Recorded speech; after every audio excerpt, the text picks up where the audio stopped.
Hola les amigos, c'est Bubu pour une vape libre. Donc je reviens vers vous dans cette petite vidéo pour faire la revue du package du Fury RTA de Rage Mods.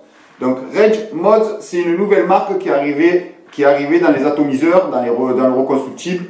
Donc c'était un ancien de chez QQ Design.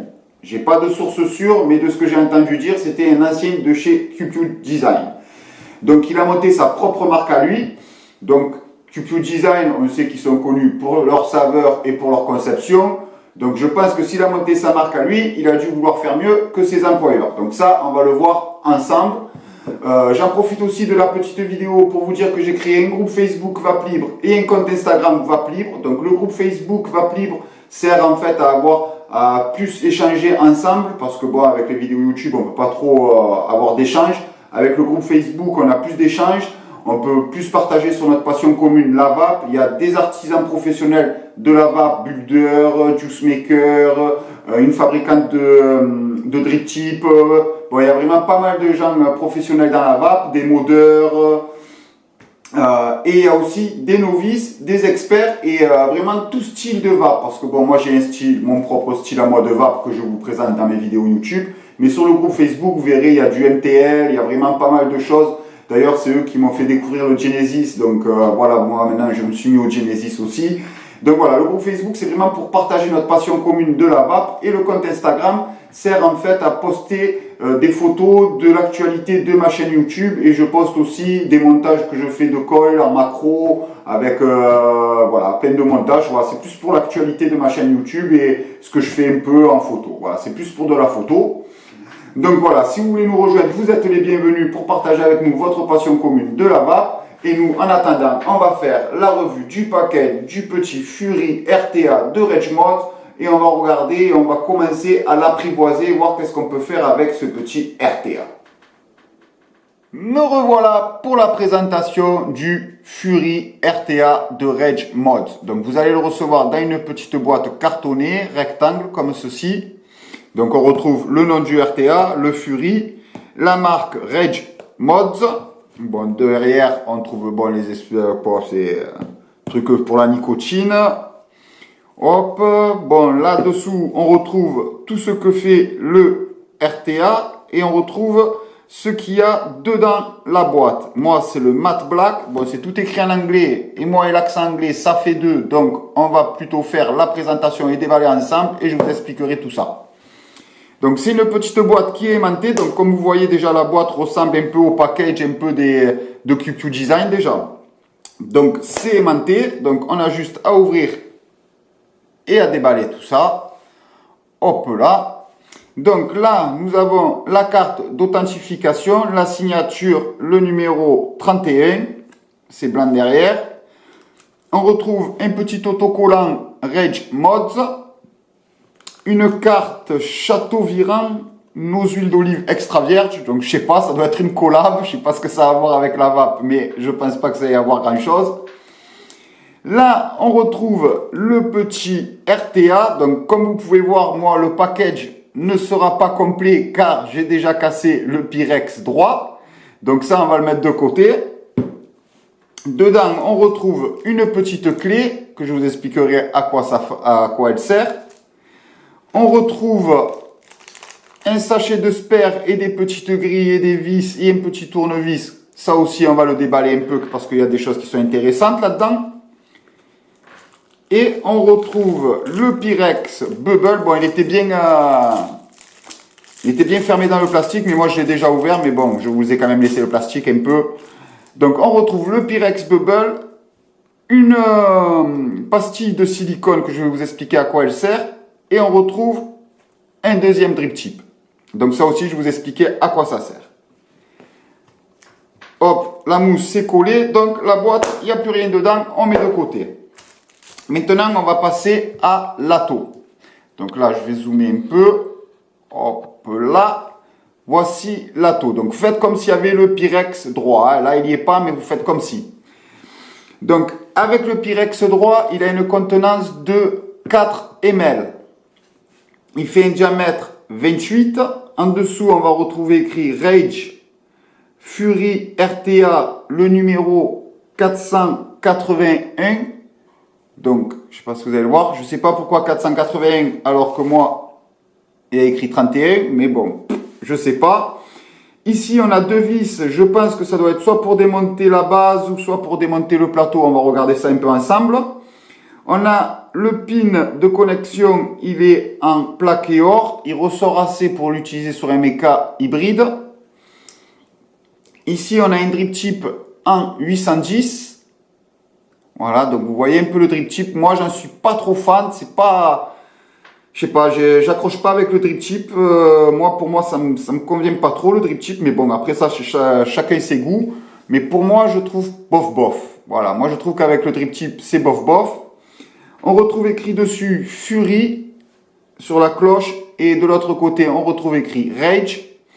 On a deux arrivées d'airflow qui sont en bas. Deux grosses arrivées d'airflow. Donc on en a une d'un côté, une de l'autre. Donc, ils sont vraiment balèzes, les arrivées d'air. Après, ils se dévissent par une petite pression et un quart de tour dans le sens des aiguilles d'une montre pour le dévisser. Ici, on retrouve le top cap avec un bon joint pour faire l'étanchéité avec la cheminée. Un joint à l'intérieur pour faire l'étanchéité au quart de tour. Ici, vous voyez, il y a deux gros haricots pour le remplissage de juice. Donc ça, on pourra remplir facilement, il n'y a pas de souci. Et là, on a ces deux petites encoches où la clé va passer. Donc ça, c'est pour dévisser. Donc là, c'est pour dévisser ça. Hop, parce qu'en fait, le top cap n'est pas solidaire à la cloche. Donc voilà, il n'y a pas de vis. Donc ici, on retrouve le joint autour pour le Pyrex. Et là, le joint pour faire l'étanchéité de la cheminée pour ne pas arroser tout l'intérieur de la cloche. Donc ça, bien regarder que quand vous nettoyez, que les joints restent bien fixes dessus. Ça, il faut bien faire gaffe quand vous nettoyez que de ne pas perdre les joints quand vous allez refermer ou quoi. Donc ça, on va le mettre de côté. Maintenant, on va dévisser la cloche. Hop là. Bon, alors elle est assez dure à dévisser quand même. Alors, on va parler un peu de la cloche. Donc déjà, à l'intérieur, on a une cloche bombée. C'est bombé. Donc ça, c'est déjà, ça présage de bonnes saveurs. Quand une cloche est bombée à l'intérieur, normalement, c'est déjà un bon présage de saveur. Là, nous avons les arrivées de juice. Hop, je ne sais pas si vous allez le voir. Je vais prendre avec ça. Ici, nous avons les arrivées de juice. Donc, c'est deux larges œils cyclopes. Je ne sais pas si ça, on peut appeler ça œil cyclope, mais bon, moi je dis ça. Hop, donc on en a 4. 1, 2, 3, 4. Tout autour de la cloche. Donc, ça va, le jus va bien arriver. Donc, vos cotons seront toujours bien hydratés. Donc, ça, c'est pour la cloche. On a fait le tour. Maintenant, on va passer au plateau. Donc là, voici le plateau. Donc ici, vous voyez, on a une petite fente ici qui va servir. C'est là où en fait va arriver le juice. Ici, on a les deux caniveaux pour mettre le coton. Donc comme vous voyez, ils sont vraiment balèzes. Et vu les arrivées de juice qu'il y a tout autour et qu'il n'y a pas de juice control ou quoi que ce soit. Donc quand vous allez remplir, je pense qu'il va falloir mettre pas mal de coton ici pour pas inonder tout le deck. Ça, je pense. Après, du coup, on peut mettre, c'est un dual coil, bien sûr. Donc, il y a un coil qui va aller de ce côté-là et un coil qui va aller de ce côté-là. Vu l'espace qu'il y a ici, je pense qu'on va pouvoir mettre des bons coils de 3,5. Et vu, de toute façon, la place pour mettre le coton dans les caniveaux, si on ne veut pas avoir de problème de fuite, je pense que le mieux sera d'utiliser un axe de 3,5 pour avoir assez de coton pour vraiment bien boucher les orifices. Après, on a double airflow. Donc, on a un airflow latéral qui est ici, de chaque côté. Donc, ça, c'est l'airflow latéral avec deux fentes, deux œils cyclopes. Et on a un airflow central qui est ici. Donc là, on a plusieurs grilles. Vous allez voir, je vais déballer les spares, on va regarder ça après. Mais là, on a plusieurs grilles qu'on va pouvoir ajuster selon la vape qu'on veut. Après, on va regarder là-dessous. À quoi servent ces petits vis?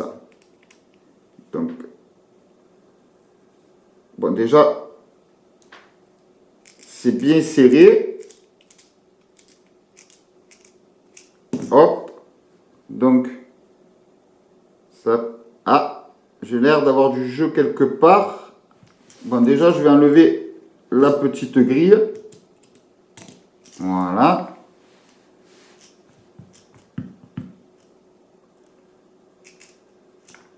Hop là.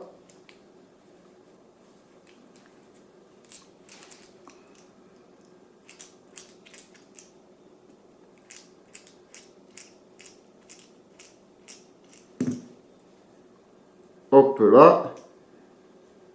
Non, ça déplace rien.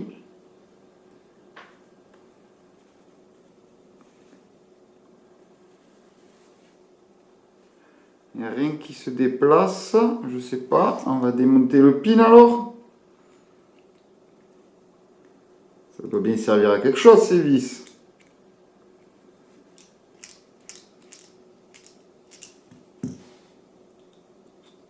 Hop là, voilà, d'accord. Ça sert à tenir ça. Donc en fait, ça tient la base, en fait, tout simplement. Tout simplement, ça tient la base. Voilà. Bon, moi, je l'ai passé au bac à ultrasons. Donc il y a un peu d'eau, c'est normal, hein, c'est pas du juice qu'il y a dedans. Mais voilà, ça vous tient la base, en fait. C'est pour tenir le bas. Hop là. Donc là, on voit qu'il y a déjà une bonne pastille d'isolation. Ça, c'est très bien. Bon, ben on va le revisser tout simplement. Hein. Pas besoin de faire plus. Bon, alors ça, je pense qu'il n'y aura jamais besoin d'y toucher. Hein. Parce que des fois, en fait, les... Ah, d'accord, voilà. Ça sert en fait à dévisser. Et voilà, vous avez vu? Là, je viens de le voir là maintenant. Et voilà. Et en dévissant ça, vous arrivez à sortir ceci. Et vous voyez, là, on a une bonne pastille d'isolation. Très bien. Et ça sert à dévisser. Alors, je pense que ça doit être le poste positif. Après, je ne suis pas top en électricité, donc je ne vous garantis rien non plus. Donc, on va revisser tout ça maintenant. On a vu à quoi ça servait. Hop là.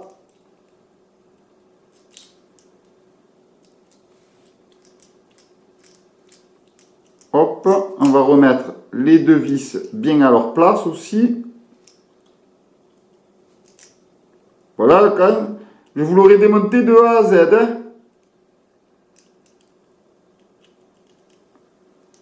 Bon, je vous assure que moi, ça, c'est pas des trucs que je fais d'habitude. Hein. À part si j'ai un problème avec un atto que je démonte vraiment tout. Mais sinon, c'est pas des trucs que je fais sur un atto parce que je le passe au bac à ultrasons. Après, bon, il y en a qui aiment bien quand il le nettoie ou quand il change de liquide. Tout bien démonté, tout bien nettoyé, tout ça. Après, je suis pas autant pointu, on va dire. Hein. Après, si j'ai un problème avec l'atto, je vais le démonter quand même pour voir si ça peut venir de quelque chose du montage. Mais sinon, à la base, je vais vous dire, hop là, on serre bien tout. Là, on resserre. Hop. Et on resserre. Voilà, ça c'est fait. Donc, on a vu comment démonter les postes. Bon, bien regarder si vous le faites, que bien sûr, que bien regarder que vous ayez remis bien les places, l'isolation bien à sa place, que vous n'ayez pas de problème de courjus. Bon, normalement, ça se plug dedans, donc normalement, il n'y a pas de souci à ce niveau-là. Donc voilà, donc ça, on l'a démonté. Donc je vous ai dit, moi je pense qu'on va pouvoir y mettre des coils vraiment de 3,5, ça sera le mieux pour remplir bien les caniveaux. Alors maintenant, on va passer à qu'est-ce qu'il y a là-dedans. Hop là, parce que c'est ça qui est un peu intéressant.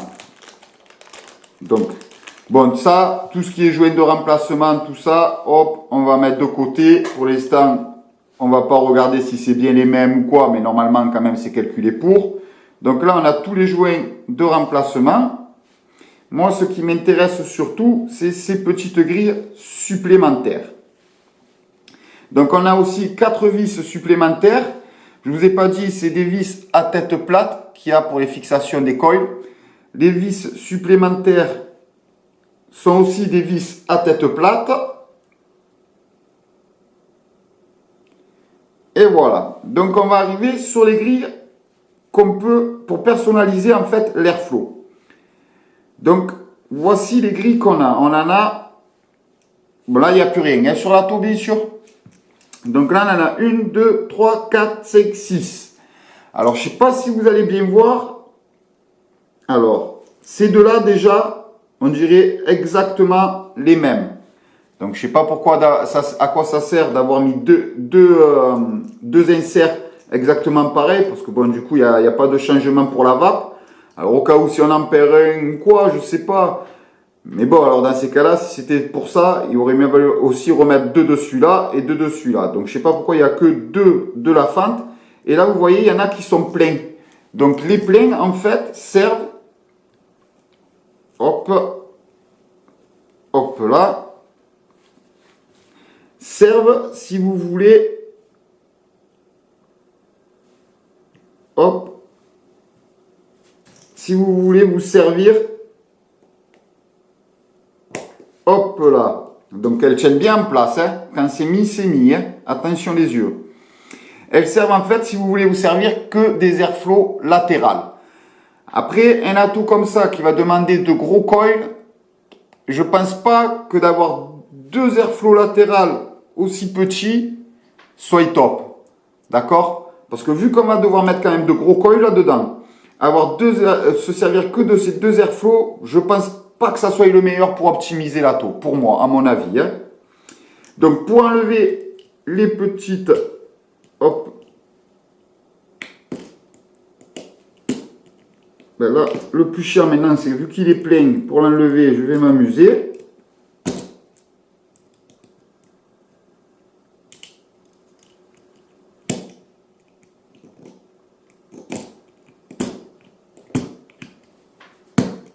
Bon, elles tiennent bien en place, hein, ça.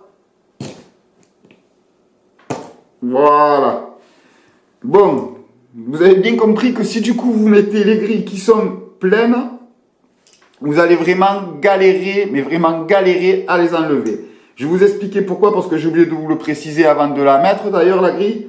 C'est que sur chaque grille, vous avez un côté un peu bombu. Hop, vous avez un petit côté bombu ici.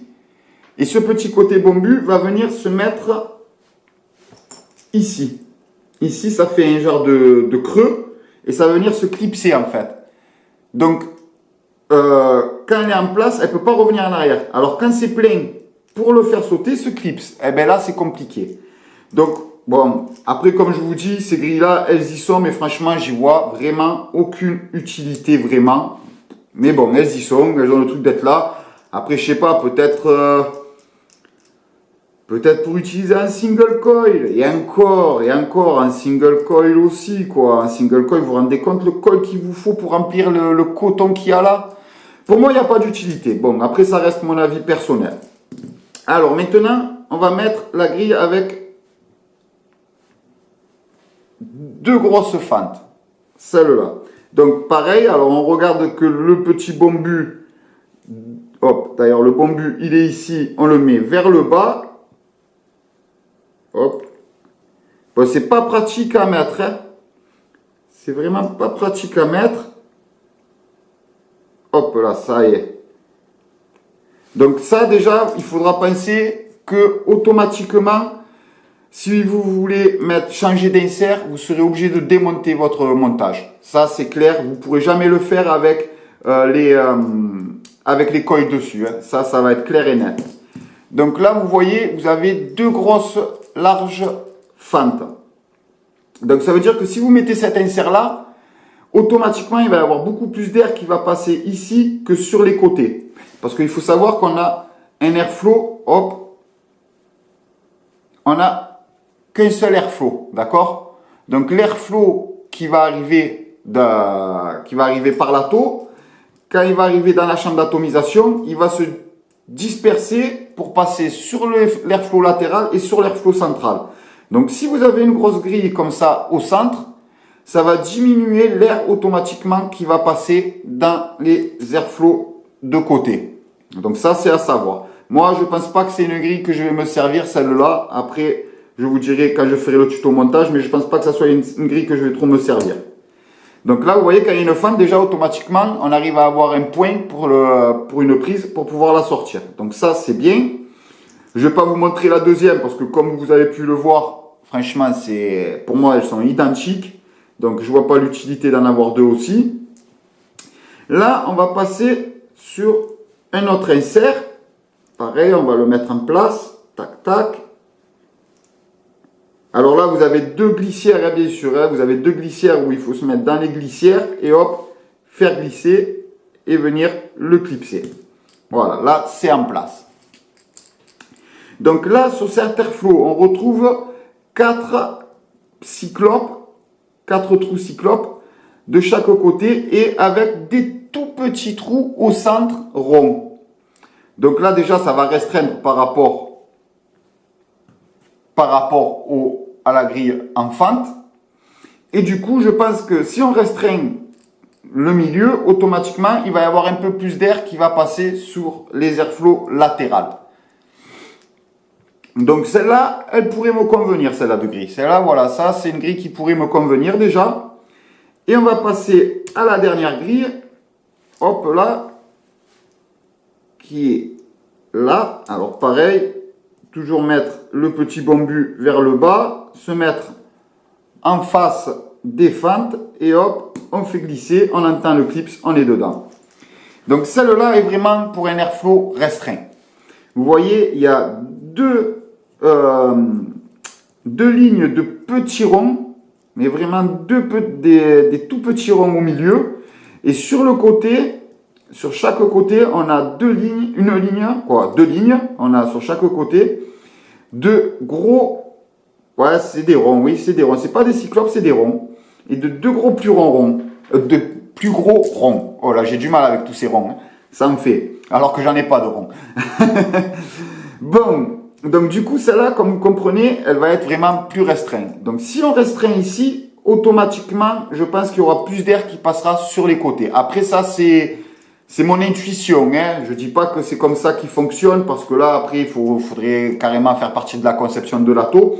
Mais pour moi, dans ma logique, si je restreins ici, automatiquement, j'aurai toujours un peu plus d'air qui va venir taper sur les côtés. Donc après ça, c'est un choix de style de vape. Vu que moi, dedans, je sais à peu près déjà ce que je vais monter, que je vais faire vraiment de gros coils. Je vais faire des gros coils en axe de 3 pour avoir une grosse vape, pour avoir une vape aux alentours de 160 watts. Donc, je ne pense pas que je vais utiliser cette grille. Mais si j'aurais eu une vape, je montais des coils pour avoir une vape d'à peu près 100 watts, je pense que j'aurais monté cette grille-là. Après ça, c'est en faisant le tuto montage que je pourrais mieux dire qu'est-ce que j'ai préféré comme grille et pourquoi. Donc là, on va remettre la grille que je pense que moi, je vais me servir. Hop.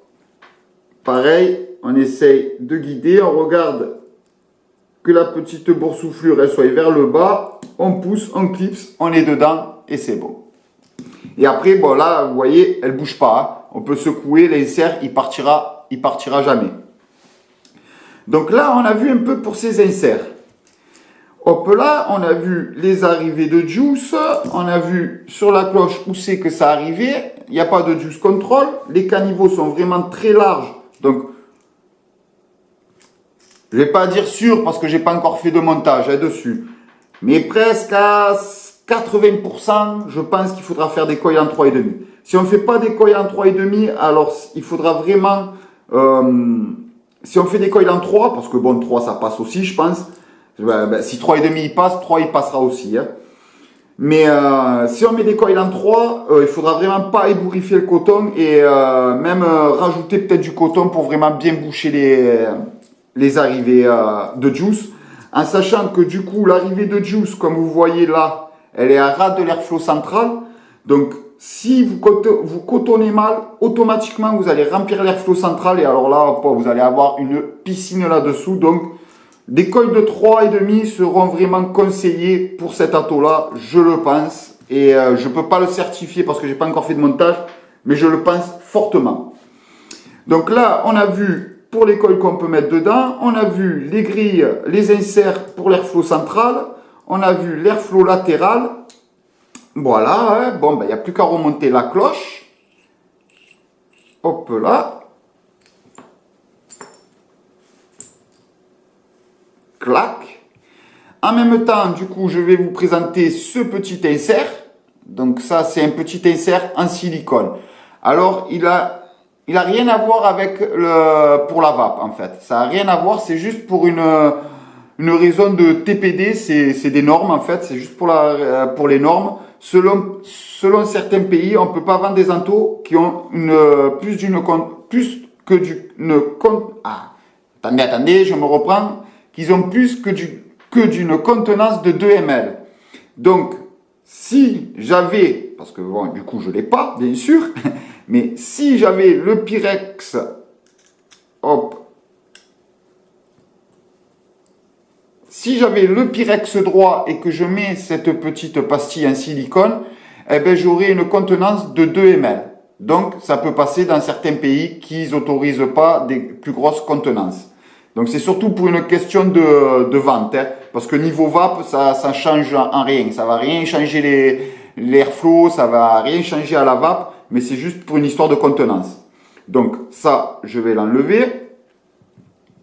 Moi, je vais mettre mon petit Pyrex Bubble, vu qu'il me reste plus que celui-là.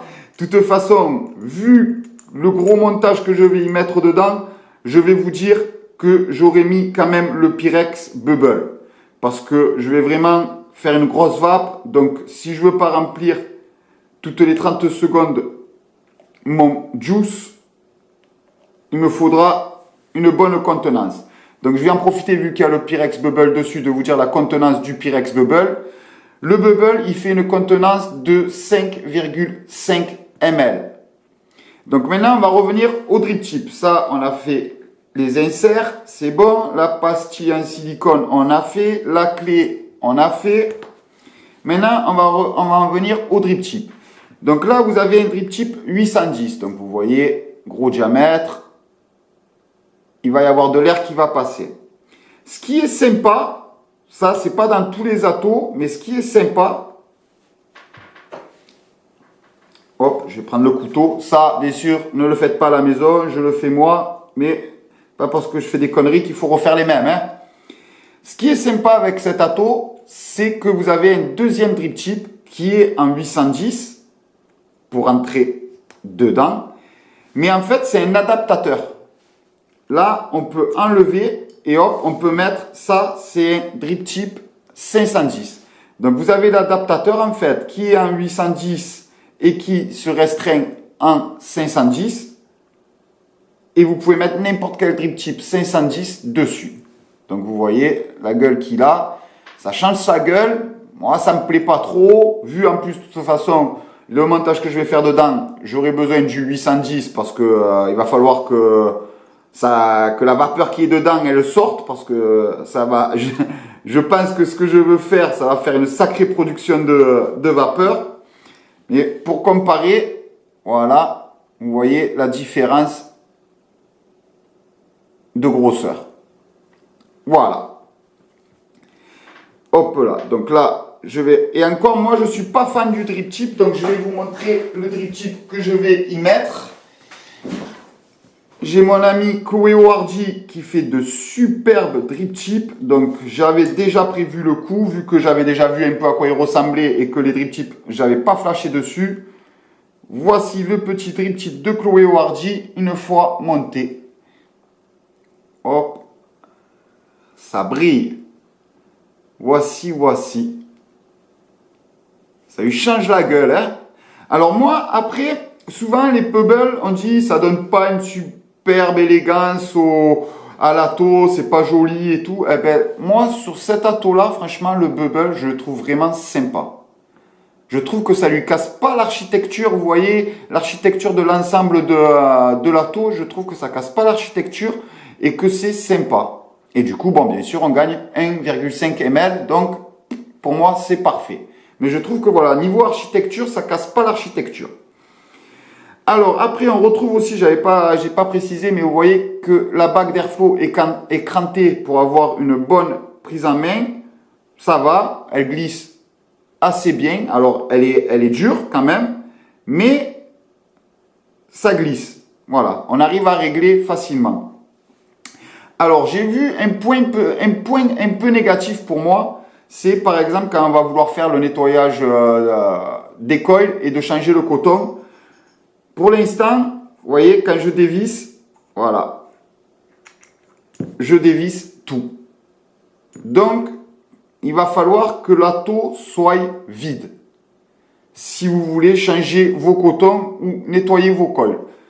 Après, je sais pas, on va voir avec le temps, peut-être, parce que là, c'est surtout ce joint-là, en fait, qui fait qu'il y a une grosse résistance. Alors, peut-être qu'avec le temps et avec un peu de liquide dedans, le joint sera plus souple et du coup, j'aurai plus ce problème-là. Mais là, ça, pour moi, c'est quand même un point assez négatif dans le sens que, voilà, pour la facilité de vie, c'est pas pratique. Voilà, niveau pratique, c'est vraiment pas pratique du tout. Alors, je vais pas serrer plus parce qu'après, j'ai peur de casser le Pyrex. Alors, vu que les Pyrex, maintenant, on n'en trouve plus. Maintenant, ils vous vendent. Avant, ils vendaient des atos et on pouvait toujours trouver les Pyrex à part. Maintenant, ils vous vendent des atos, mais vous ne trouvez plus un seul Pyrex pour l'ato en supplément. Donc, ça, c'est chiant, ça. Donc, je ne vais pas forcer dessus parce que j'ai pas envie de le casser. Mais pour moi, franchement, voilà, c'est un point assez négatif. Alors, je pense qu'ils ont fait ce système-là parce que chez QQ Design, souvent, on avait ce problème-là de condensation, en fait, dans la cloche d'atomisation. On avait un problème de condensation. Et moi, souvent, quand j'ai eu des atos QQ Design, quand je les laissais reposer, en fait, que je m'en servais pas d'un petit moment, j'avais toujours du liquide qui se mettait autour ici. Et quand je voulais m'en resservir, en fait, eh ben, quand je mettais la bouche, eh ben, j'avais toujours du liquide au bord des lèvres. Et c'est chiant. C'est chiant. Je pense qu'ils ont fait ça justement pour compenser ce problème-là. Mais du coup, ça crée un autre problème. Et niveau pratique, je préfère avoir juste enlevé mon drip tip, mettre un coup de sopalin là, l'essuyer, le remettre, évaper, que de toujours faire attention que avant de changer mon coton, je sais que je vais être emmerdé. Vous voyez, hop, à chaque fois, c'est la cloche entière qui vient. Et tout le temps être obligé, avant de remplir mon ato, de me dire, putain, est-ce que le goût, il a un peu changé ou pas? Parce que bon, sinon, je vais avoir 5 ml à finir. Voilà,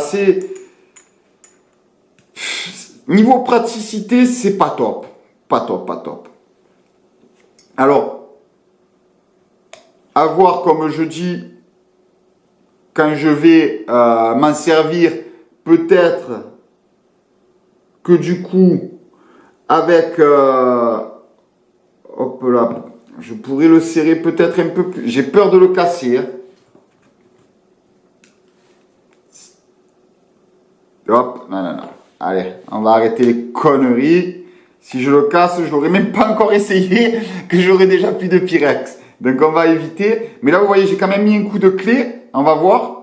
Alors, la base, elle s'arrête là. Donc si on arrive peut-être un peu à coincer là.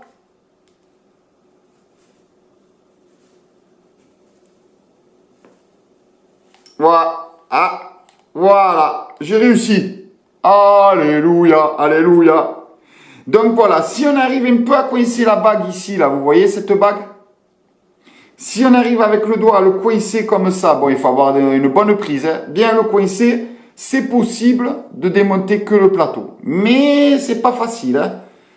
C'est pas facile. Alors j'aurais eu le Pyrex droit, ça aurait été plus simple. Là, vu que j'ai le bubble et que j'ai la petite boursouflure ici, c'est un peu plus chiant. Donc ça, c'est un petit point un peu négatif pour l'instant parce que les joints sont tout neufs. Peut-être qu'une fois que, comme je vous ai dit, que je m'en serai servi, qu'il y aura un peu de liquide sur les joints, le plateau se dévissera plus facilement et du coup, le point négatif deviendra un point positif parce que je pense que ça a été fait pour ne plus avoir de condensation dans la cheminée. Donc, ça deviendra un point positif. Mais là, pour l'instant, je suis entre deux. Je suis vraiment entre deux. Voilà, je suis vraiment entre deux. Donc, maintenant, il n'y a plus qu'à passer à la conclusion. Me revoilà pour la conclusion. Donc, voici le Fury de Rage. On en a fait le tour. Donc, moi, qu'est-ce que j'en pense? Alors, déjà, je pense qu'il va avoir de très bonnes saveurs. Déjà, simplement parce qu'il a ces deux airflows. Il y a l'airflow central et l'airflow latéral. Donc, l'airflow latéral, ce qui est bien, c'est qu'il va canaliser la vapeur au centre pour que l'airflow central fasse bien son travail et qu'il pousse vraiment toute la vapeur dans la cheminée. Donc, ça, c'est vraiment un plus. Moi, j'ai remarqué que tous les atos qui avaient un peu cette conception, les saveurs, elles étaient vraiment bien présentes. Alors, parce que si vous n'avez pas cet airflow central, en fait, bon, d'accord, ça pousse, mais ça aussi, ça écarte, d'accord? Alors que là, ça canalise. En fait, l'airflow, il n'y a pas besoin que ça soit un gros airflow sur les côtés, en fait. C'est juste que ça canalise, en fait, la vapeur pour qu'elle reste bien au milieu. Donc ça, c'est un plus. Après, moi, j'aime bien sa gueule. Franchement, il a vraiment une jolie gueule. Moi, je le trouve petit, trapu. Je le trouve vraiment sympathique. Alors, je vais vous dire d'ailleurs combien il fait de haut. Alors, avec le drip tip d'origine, je ne vous l'ai pas dit ça. Alors, bon, attention, hein, je fais avec ce que j'ai, une règle et mon œil. Donc, avec mon œil, je le vois du haut du drip tip à en bas à 4,9. 4,9. Alors, bon, par exemple, j'ai le Blotto. J'ai le Blotto, on va comparer. Bon, le Blotto aussi, il fait petit et trapu. Moi, j'aime bien quand ils sont petits et trapus. J'aime pas les atos trop hauts. Alors là, par exemple, là, j'ai 4,4 avec le Blotto. Donc, il est quand même un poil plus haut que le Blotto. Pourtant, on ne dirait pas comme ça quand on les regarde. Ah oui, quand même, hein. Quand même, ouais. Il est plus haut. Il est plus haut. Bon, après, moi, j'aime bien, hein. Moi, franchement, j'aime bien. J'aime vraiment bien. Alors, niveau saveur, moi, je pense qu'il va être bien. Après, je n'ai pas encore monté, donc je ne peux pas le certifier non plus. Mais vu l'architecture de l'airflow et du deck, moi, je pense qu'il va être bien. Après, niveau coil, je pense qu'un 3,5, ça sera ce qu'il faut. 3, vous risquez d'avoir des problèmes pour le cotonnage, en fait. Voilà, moi, je pense que c'est surtout le cotonnage, parce que vous avez vu ces caniveaux pour mettre le coton, les rigoles pour mettre le coton, ils sont vraiment balèzes. Et si vous mettez un coil de 3, déjà, le Blotto, ils sont beaucoup plus fins, les rigoles de coton. Et 3, je mets du 3 dedans. J'ai changé, je ne mets plus du 3,5, je mets du 3 parce que bon, ça m'a arrangé. Donc je mets du 3 dedans. Et j'effiloche quand même, vous voyez. Là, vu comme il est balèze, il ne faudra vraiment pas effilocher. Là, il ne faudra pas le gratter au coton. De toute façon, et il y a 4 arrivées de juice, donc il n'y aura pas besoin de gratter le coton. Je pense. Après, il va falloir voir quand je vais m'en servir, mais pour moi, je pense qu'il n'y en aura pas besoin. Qu'est-ce que je peux dire aussi? Bon, les drip tips, moi, pas fan. Les drip tips, franchement, voilà. Vous voyez la gueule qu'il a avec le drip tip d'origine.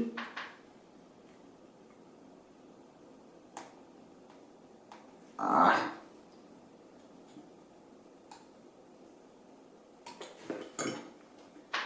Avec l'adaptateur pour mettre un drip tip 810. Donc là pour moi, ça fait... c'est pas esthétique. Franchement, un 810 là-dessus, c'est pas esthétique.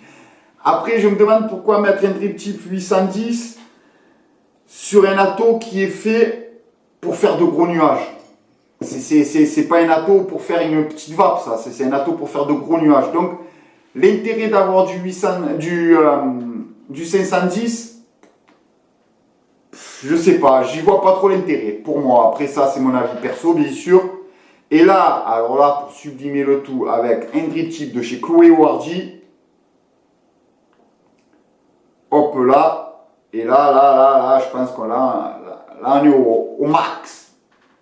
On est au max. Alors, je sais pas si vous allez bien le voir, mais alors il commence en bas, il est noir. Après, il fait effet fumée et il finit avec les paillettes en argent dessus. Il est vraiment sympathique. Moi, je trouve que là, il a une belle gueule. Là, il est sympa. Après, bon, j'en ai encore plein d'autres. Tant d'ici là, quand vous verrez la revue du tuto montage, tant j'aurai encore changé d'avis. Mais pour l'instant, je le trouve vraiment sympa comme ça. Alors, point pour l'instant que je trouve un peu négatif, c'est le fait que du coup, la cloche ne soit pas solidaire du top cap et que du coup, quand on veut démonter, ben, voilà, il faut penser qu'il faut vraiment avoir une bonne prise et tenir bien ici. Voilà, il faut penser qu'il faut vraiment bien le tenir ici. Voilà, si vous ne le tenez pas bien ici, vous vous inondez. Hein. Ça va être le top cap qui va se dévisser. Ça, en plus, vous le tenez comme ça, du coup, fontaine. Ça, c'est avoir à l'utilité. Si ça devient plus souple, ça va. Si ça reste autant dur, c'est pas top. Après aussi, à voir si justement ce truc-là de pas avoir soudé ensemble la cloche avec le top cap, est-ce que ça va enlever ce problème de condensation qu'il y a souvent chez QQ Design, que vous retrouvez du liquide sur les drip chips, avoir à l'utilisation si ça règle le problème. Si ça règle le problème et que le joint du plateau devient plus souple, franchement, top, très bonne idée, super, bien pensé. Si ça ne règle pas le problème et que le joint reste autant dur, moins top, pas top du tout. Donc voilà, c'est avoir à l'utilisation, c'est à l'utilisation que je vais voir si ça vaut, si les changements sont un plus ou un point plutôt négatif. Et voilà, et on a fait le tour de ce RTA, on a carrément démonté d'en bas, on a enlevé les vis, tout ça, donc voilà, ben là, faire plus le tour que ça, je crois qu'on ne pouvait pas faire. Bon, s'il y a des choses, bon, après je dis ça parce que bon là sur le coup je pense que j'ai fait tout le tour. Si après il y a des choses que vous voulez plus d'explications ou quoi, parce que peut-être que j'ai pu rater quelque chose, attention, je dis pas que j'ai pensé à tout non plus. Donc si vous voulez plus d'explications, il n'y a pas de souci, je vous répondrai bien volontiers en commentaire, n'hésitez pas à marquer un commentaire. Et voilà, donc maintenant on a fini la présentation du paquet du petit Fury RTA de Rage Mods. Donc si cette vidéo vous a plu, un petit pouce pour me féliciter. Abonnez-vous si vous voulez encore voir ma tête et voir un peu la revue du tuto montage du Fury. Il va y avoir encore des vidéos build, il va y avoir encore du matos, il y a du matos qui va arriver, du lourd aussi qui va arriver, donc il va y avoir des revues matos, il va y avoir encore des loteries. Vous n'êtes pas encore débarrassé de moi, donc abonnez-vous si vous voulez encore voir ma gueule. En attendant, bien sûr, vapez tous pour une vape libre.